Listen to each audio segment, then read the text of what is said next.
కల్మాత్ నమో నమః. మనుషులు మారండిరా. ఏదో న్యూ ఇయర్ ఆ రోజు రాత్రి అర్ధరాత్రి కేక్ కోసి పొద్దున్న దేవాలయాలు కోసుకొని శుభాలు జరుగుతుంటే కావురా. కర్మ సిద్ధాంతం ఉంటుంది. మనం చేసే పనులు బట్టి క్రమశిక్షణ బట్టి మన జీవితాలు వెలుగుతాయి.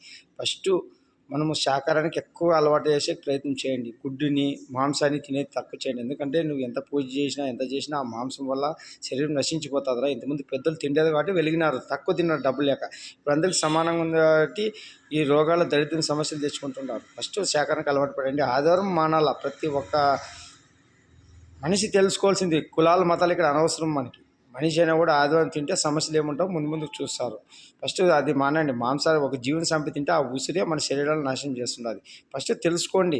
ఒక జీవన సంపాకు మనకి లేదు. మనం ఎట్లా పుట్టినావో అవి కూడా పుట్టినాయి. శివుడు చెప్తారు కదా, మేకలు గొర్రెలు అవన్నీ దేవుడు పెట్టినాడంటే దేవుడేం పెట్టలే, మనం అలవాటు చేసుకున్నాం. మేకలోన గొర్రెలోన కోళ్ళు కూడా ఆత్మలు ఉంటాయి. అవి కర్మ బట్టి పుట్టింటాయి. ఇప్పుడు మనం తింటే మనం కూడా మేక తిని మేక పుట్టాలా, కోడి తిని కోడి పుట్టాలి. ఇవి కర్మ ఈజ్ రిటర్న్. మళ్ళీ అప్పు తీసుకుని రావాలి జన్మలెత్తి. ఇవన్నీ తెలుసుకోండి.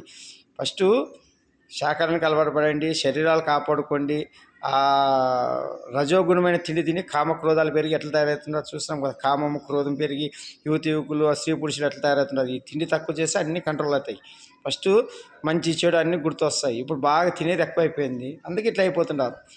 రోగాలు ఎక్కువవుతాయి, సమస్యలు వస్తాయి, శరీరం కూడా తొందరగా ఆయుషులు తీరిపోతున్నాయి. ఇవన్నీ తెలుసుకోండి. ఫస్ట్ శాకాహారానికి అలవాటు పడని తెలుసుకోండి. ఇదే ఫస్ట్ దేవుడు కోరుకునేది. ఒక జీవన సంపొచ్చి నువ్వు ఎంత మంచోడైనా ఏమన్నా కర్మ ఎవరిని వదలదు. కర్మ ఈజ్ రిటర్న్. జై భద్రమో మరియు